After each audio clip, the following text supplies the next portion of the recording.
Assalamualaikum and good evening. Sarawak Governor Tun Pehin Sri Dr. Wan Junaidi Tuanku Jaafar, together with his wife, Tuan Puan Datuk Patinggi Fauziah Muhammad Sanusi, received a courtesy visit from the Chief Commissioner of the Malaysian Anti-Corruption Commission, MACC, Datuk Sri Abdul Halim Aman at the Astana Negeri Sarawak on Friday.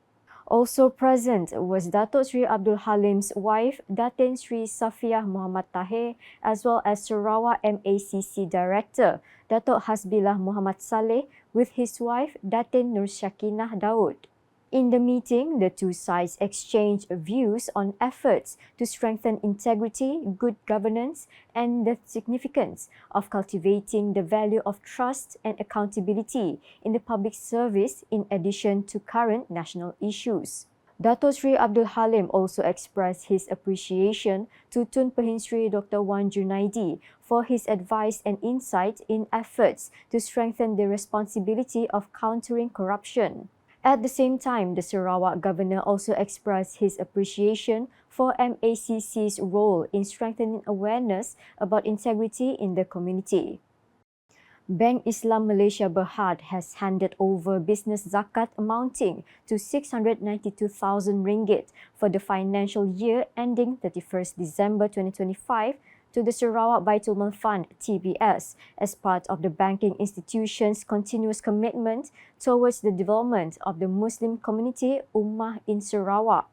The zakat handover was completed by the chairman of the Bank Islam Group Syariah Supervisory Council, Insinyur Dr. Muhammad Fuad Abdullah, to the president of the Sarawak Islamic Council, Datuk Misnu Taha, and witnessed by the Sarawak Premier, Datuk Patinggi Tan Sri Dr. Abang Abdul Rahman Zohari Tun Datuk Abang Openg at the Satria Pertiwi Complex on Friday. The Group Chief Syariah and Sustainability Officer of Bank Islam, Muhammad Nazri Cek, said the zakat payment reflects Bank Islam's ongoing commitment to the Sarawak community since it began operations in the state in 1984. Tapi semangatnya adalah supaya Bank Islam dapat melakukan bersama dengan Kerajaan Sarawak untuk melahirkan projek-projek flagship yang bukan sahaja memberikan manfaat kepada rakyat Sarawak tetapi memberikan motivasi supaya wakaf tidak terus kekal sebagai instrumen pembangunan masjid, tanah kubur dan sebagainya, tapi memberikan impak dalam ekonomi yang lebih besar kepada rakyat, insya-Allah. According to him, the increase in zakat payments from the year to year has also been influenced by the continued support of the people of Sarawak towards Bank Islam, as well as the growth of Islamic banking operations in the state. Meanwhile, he said the meeting with the Sarawak Premier also discussed the potential for cooperation between Bank Islam and the Sarawak government in strengthening the Wakaf endowment sector. He said Bank Islam welcomed the establishment of the Sarawak Wakaf Foundation last year as a new entity alongside TBS and is ready to support the state government's aspiration to expand Wakaf development. Wanita Harakah Islamiyah HIKMAH has been urged to strengthen cooperation with non-governmental organizations, NGOs, and government departments to expand efforts to empower women throughout Sarawak in aspects of welfare, economy, and education. Wanita HIKMAH Chairwoman Tuan Puan Hayati Ahmad said Sarawak Premier Datuk Patinggi Tan Sri Dr. Abang Abdul Rahman Zohari Tun Datuk Abang Openg welcomed the various activities carried out by the organisation and suggested that cooperation with various parties continue to be strengthened. Yang amat berhormat Premier menerima baik aktiviti dan kegiatan-kegiatan yang dijalankan Wanita HIKMAH dan menyarankan agar Wanita HIKMAH mengeratkan lagi jalinan bersama dengan NGO-NGO dan jabatan-jabatan yang lain dalam memperkasakan wanita di seluruh Sarawak, sama ada di bandar maupun di luar bandar, dari segi kebajikan, ekonomi dan pendidikan. She said this when met by the media after a courtesy visit to the Sarawak Premier at the Satria Pertiwi Complex on Friday.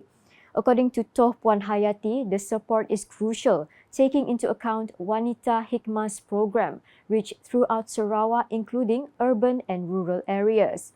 She added that Wanita HIKMAH currently has 12 branches and conducts 23 taklim meetings involving women in the community, in addition to implementing various programs in 3 zones, namely the South, Central and North.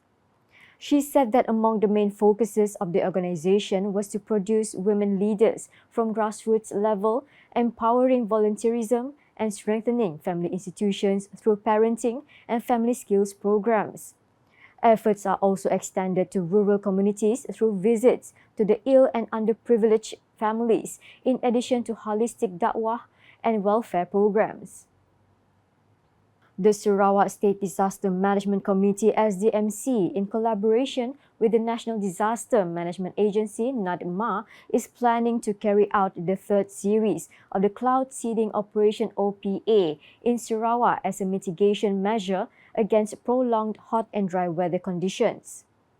Sarawak Deputy Premier and SDMC Chairman Dato' Ahmad Douglas Uga Embas said the operation will focus on identified critical dam and water catchment areas, particularly those important for ensuring continuous water supply and maintaining stable dam levels.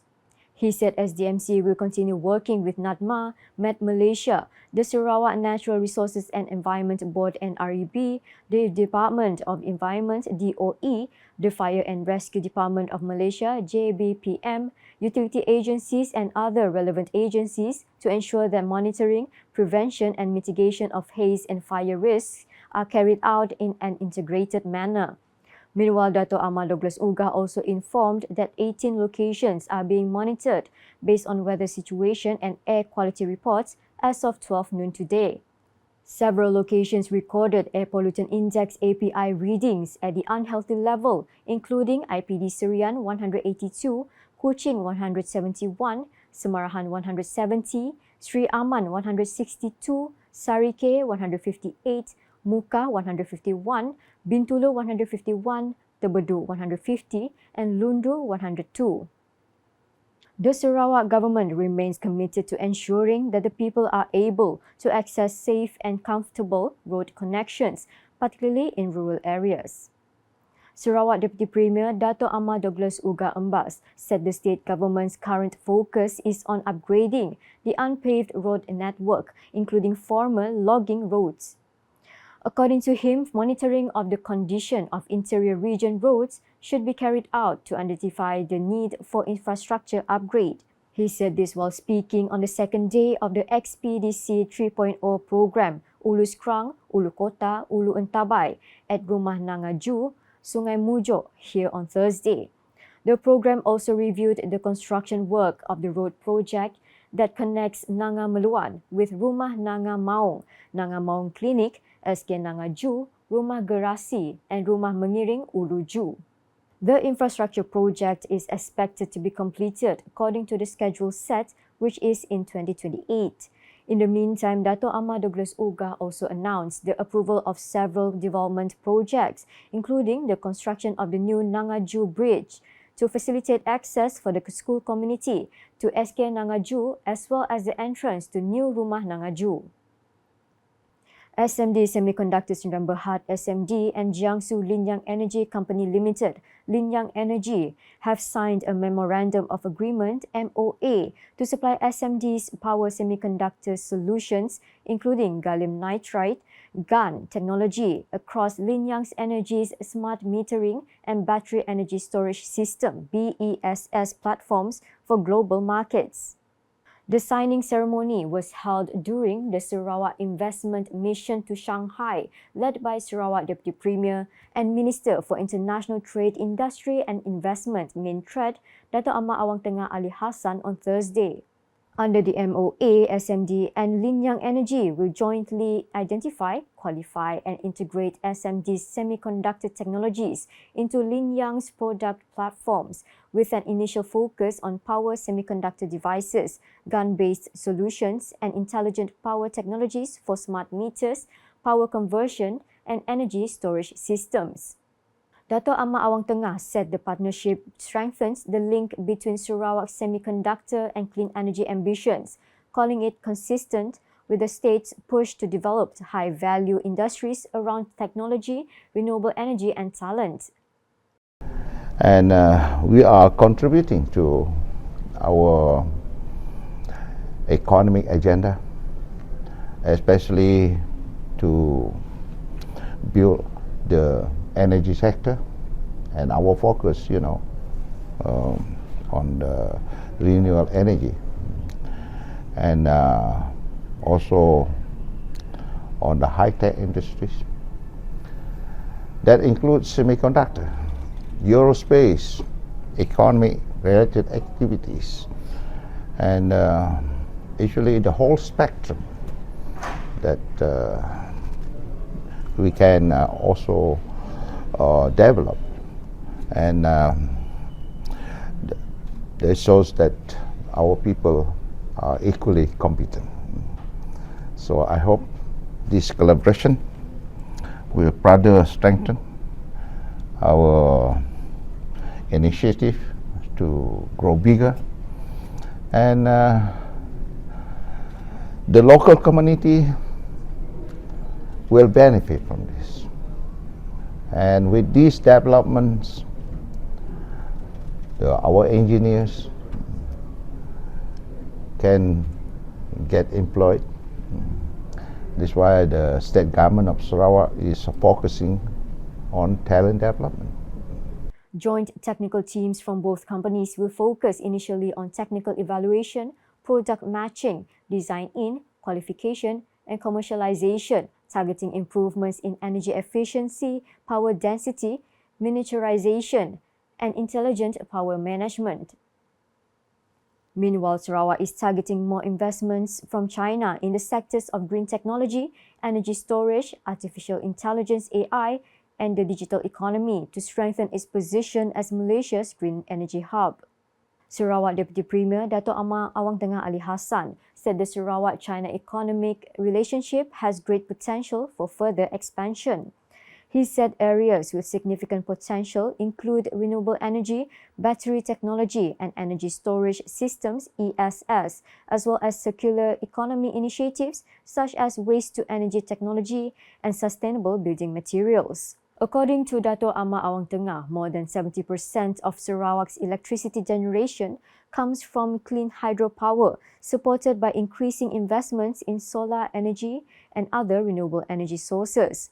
He said this during his speech at the Sarawak-China Strategic Investment Roundtable in Shanghai on Thursday. He added that Sarawak is also opening opportunities for cooperation in automation, AI, and robotics for the construction and manufacturing sectors, while developing an ecosystem for data centers and high-performance computing. The Minister of International Trade, Industry and Investment also stated that Sarawak-China bilateral trade reached 26.8 billion ringgit in 2024, while Sarawak recorded 116 billion ringgit in approved investments between 2021 and 2025. He added that the Sarawak government is not merely seeking investments but is offering partnership opportunities to investors with government support throughout the investment journey, from the conceptualization stage to implementation and operations. And that's the English edition with me, Didi Nursyafiqah. More news can be found in our official portal, ukas.sarawak.gov.my, and social media platforms including Facebook and YouTube. Concluding the UKAS Bulletin with highlights from the Foundation Laying and Exchange of Agreements ceremony for Sarawak Bio-Industrial Park (SBP) held in Kota Semarahan on Thursday. #Sarawak Rakyat. Have a good night.